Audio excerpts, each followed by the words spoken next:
Uno de los sobrinos de la esposa del presidente Maduro aceptó que traficaba con drogas desde que tenía 18 años. Así quedó comprobado mediante una conversación grabada que fue revelada durante el juicio que avanza en su contra en Estados Unidos.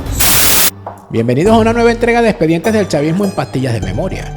Hoy presentamos ¿Dónde están los narcosobrinos? Acompáñenos en esta búsqueda de los que pudieron ser como Nicolásito Jr. y abrir una copia barata de Red Bull llamada Furia Team con dinero sucio, pero en cambio decidieron mover cocaína de Colombia a Miami.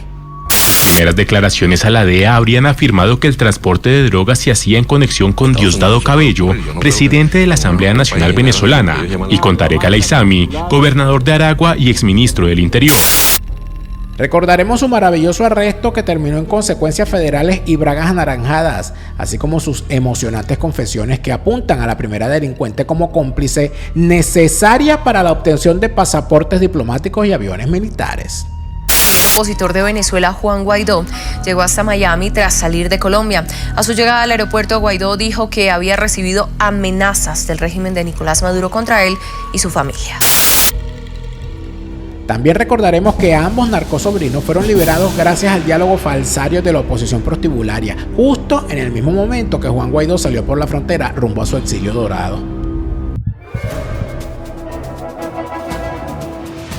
En lo que Maduro ha llamado purga anticorrupción figura Tarek Al-Aissami, quien dimitió como ministro. Pero el señor Diosdado Cabello es un bandido, es una rata. Es un hombre que es el jefe del cartel de los soles. El empresario colombo-venezolano Alex Saab colaboró con la DEA, la Agencia Antidrogas de los Estados Unidos, durante un año. Así lo reveló por lo menos la Fiscalía. Todos ladrones, que los sacó el comandante por ladrones y se robaron todos los reales que pudieron de Venezolana Televisión. De una cochinera, donde habían 9 cochinos bien papeados. María Gabriela Chávez, hija del fallecido presidente de Venezuela, Hugo Chávez, sería la persona más adinerada de su país. Tendría una fortuna de más de 4.000. Ni seré jamás títere ni muñeco de nadie, solo de Silvia.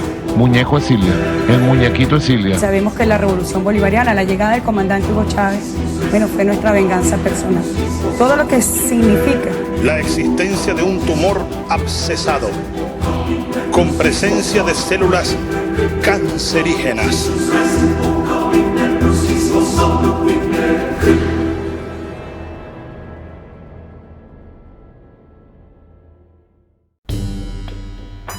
Efraín Campos Flores y Francisco Flores de Freitas, dos joyitas provenientes de la madriguera de comadrejas que tiene la primera delincuente por familia y hogar. Ambos se convirtieron en noticia luego de caer presos en el imperio por traficar cocaína.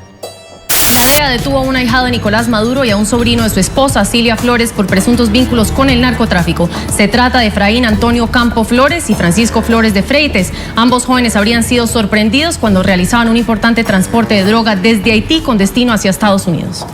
Este es Efraín Antonio Campo Flores, el ahijado de Nicolás Maduro. Fue detenido junto a Francisco Flores de Freites, sobrino de Silvia Flores, la esposa del presidente venezolano, cuando realizaban un importante transporte de droga dirigido a Estados Unidos. Según el diario español ABC, ambos jóvenes fueron capturados en Haití con cerca de 1 tonelada de cocaína. El rotativo señala que cuando el avión en el que transportaban el cargamento llegó a Puerto Príncipe, fueron apresados y entregados a la DEA, que se encargó de llevarlos a Nueva York. Al parecer, en el momento de la detención los jóvenes alegaron inmunidad diplomática, argumento que no les fue aceptado por carecer de base. Como si mover droga y tener familia en la presidencia no fuese suficiente vergüenza nacional, los narcosobrinos se valían de pasaportes diplomáticos y hangares presidenciales para cometer sus fechorías, siempre acompañados por esbirros militares o malandros con chapa. En las grabaciones, Campos reconoció ante informantes infiltrados que tenía habilidad para conseguir aviones que transportan drogas, también para negociar con un narco francés los costos de la mercancía en Europa y Centroamérica. Campo, que ahora tiene 31 años, y su primo Francisco Flores, que también tiene 31, son acusados de tratar de ingresar 800 kilogramos de cocaína a Estados Unidos. Las grabaciones son clave para que la fiscalía pueda probar que los acusados no son víctimas ingenuas de un complot político, sino que eran capaces de ejecutar un plan para explotar sus lazos políticos con tal de llevar a cabo una transacción de tráfico de cocaína por $20 millones con los que pretendían financiar la campaña política de su tía y mantener a su familia en el poder. Esto se descubrió cuando los personajes en cuestión intentaron mover droga de la guerrilla colombiana a suelo americano usando sus conexiones chavistas. Resulta que el supuesto comprador era un informante encubierto que pasaba fotos y videos de las reuniones a los agentes gringos. Operativo de captura. La DEA habría comenzado a investigar a los sobrinos de la primera dama de Venezuela hace 8 meses. El plan de los dos detenidos será enviar casi 1 tonelada de cocaína a Estados Unidos desde Venezuela por medio de Haití. Fue en la capital del país caribeño, Puerto Príncipe, donde fueron detenidos y enviados a Nueva York. 8 meses duró la investigación que acabó con la detención de los 2 sobrinos de la primera dama de Venezuela. La Administración para el Control de Drogas de Estados Unidos dio a conocer información sobre la operación que llevó a la captura de Efraín Campos Flores y Francisco Flores. Según la DEA, los 800 kilos de cocaína salieron de un avión privado desde Venezuela rumbo a Haití. Sería en el país caribeño donde se cerraría el negocio para que la droga fuese transportada a Estados Unidos. Fue en la capital haitiana, Puerto Príncipe, en donde ambos sobrinos de Cilia Flores fueron detenidos. Nueva información revela que los miembros de la familia presidencial venezolana estuvieron en el ojo de una operación contra el tráfico de narcóticos.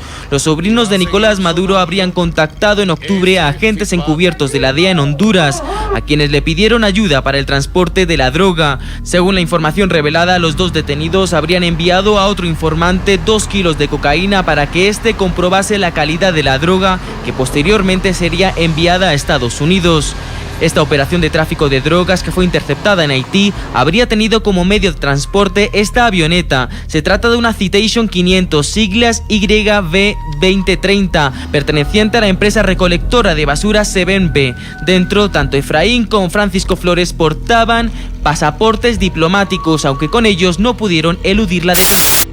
Así fue como los sobrinos de la primera delincuente terminaron vistiéndose de anaranjado y durmiendo en cama de cemento.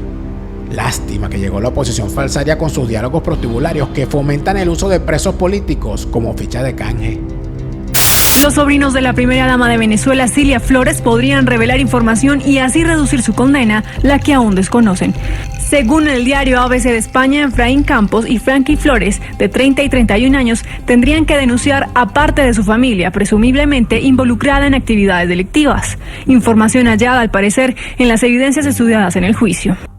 Su declaración además podría servir en otros procesos contra altos cargos del gobierno venezolano, reseña el rotativo, como en el caso del número 2 del chavismo, Diosdado Cabello, quien ha sido identificado como el jefe del Cártel de los Soles por el ex jefe de seguridad del fallecido Hugo Chávez. El 1 de octubre de 2022, Joe Biden liberó a Efraín Campos Flores y Francisco Flores de Freitas, a pesar de la condena en su contra. Mojón con Bigote, por su parte, liberó a 7 estadounidenses que tenía de rehenes en el Helicoide y en el Dejecín de Boleíta. El presidente de Estados Unidos, Joe Biden, liberó a 2 sobrinos de la esposa del mandatario venezolano Nicolás Maduro, condenados por narcotráfico, a cambio de la excarcelación de 7 estadounidenses detenidos en Venezuela. Según un funcionario estadounidense que pidió el anonimato, Biden tomó una decisión dolorosa, pero que ha sido fundamental para garantizar la liberación de sus compatriotas. En 2017, Frankie Francisco Flores de Freitas y Efraín Antonio Campos Flores fueron condenados en Nueva York a 18 años de prisión. Estaban acusados por intentar traficar a Estados Unidos 800 kilogramos de cocaína. 5 de los 7 liberados por Caracas son exdirectivos de la petrolera Citgo, acusados de corrupción en el país caribeño y condenados a entre 8 y 13 años de prisión. También fue liberado un exmarine detenido hace 2 años y procesado por terrorismo, y uno de los 3 estadounidenses arrestado este año en la frontera con Colombia y cuyas identidades no habían sido reveladas por fuentes gubernamentales. En el caso de los 7 estadounidenses liberados, se trata de 5 ciudadanos también de nacionalidad venezolana, empresarios de Citgo, la filial de PDVSA en Houston, que recordemos habían sido detenidos en septiembre de 2017 cuando fueron llamados a una reunión en Caracas, en la empresa, en PDVSA, y ahí fueron sorprendidos por funcionarios de los cuerpos de seguridad, los arrestaron y los acusaron de delitos vinculados con corrupción. Los otros dos estadounidenses se trataría de Matthew Heath, un veterano de la Marina que fue detenido en septiembre de 2020 acusado de supuestamente terrorismo y cuya familia, recordemos, en junio del presente año denunció que hubo un intento de suicidio en prisión. La otra persona que fue liberada, Osman Khan, un joven estadounidense de 24 años que fue acusado de entrar ilegalmente al país por la frontera. Estados Unidos había desconocido estos delitos que el gobierno venezolano había anunciado. Por parte del gobierno estadounidense liberó a dos sobrinos de la pareja presidencial, Efraín Campos Flores y Frankie Francisco Flores de Freitas. Ellos fueron detenidos en noviembre de 2015 en Haití y acusados de conspiración y intentar ingresar cocaína a Estados Unidos. Fueron llevados a juicio en Nueva York y ahí condenados a 18 años de prisión. Permanecían en una cárcel estadounidense en Florida. Oficialmente el intercambio fueron los narcos por los gringos, pero en política las casualidades no existen y la liberación de los narcosobrinos sucedió justo antes de la huida del presidente interino hacia el exilio dorado en Miami. El opositor de Venezuela, Juan Guaidó, llegó hasta Miami tras salir de Colombia. A su llegada al aeropuerto, Guaidó dijo que había recibido amenazas del régimen de Nicolás Maduro contra él y su familia. El líder opositor venezolano Juan Guaidó arribó este martes a Miami desde Colombia y aseguró que dejó ese país por las amenazas contra él y su familia por parte del régimen de Nicolás Maduro. Viene precisamente a llevar la voz de millones que quieren un mejor país, que quieren una solución, que quieren recuperar a su familia, que quieren recuperar definitivamente la dignidad. Y precisamente por eso voy a un vuelo comercial a los Estados Unidos, por las amenazas a mi familia, a mis hijas, en este caso, y que recibió la familia de Fabiana directamente. El presidente de Colombia, Gustavo Petro, dijo por su parte que si Guaidó hubiera entrado al país con su pasaporte y pedido asilo, se le hubiera concedido. Al señor Guaidó no se le expulsó. Es mejor que la mentira no aparezca en la política. El señor Guaidó tenía un acuerdo para viajar a Estados Unidos. Nosotros lo permitimos por razones humanitarias, a pesar de la entrada ilegal en el país. El hecho que también llevó al canciller colombiano Álvaro Leiva a comunicar que el líder opositor no fue expulsado y que se le ayudó a cumplir su voluntad. También mencionó que el pasaje ya había sido adquirido por el propio Guaidó y que Migración Colombia se mantuvo atenta a que ese viaje se produjera sin dilación alguna. Finalmente se supo por boca de un alto funcionario de los Estados Unidos en dónde estaba, lo cual permitió que Migración se acercara y naturalmente le pidiera que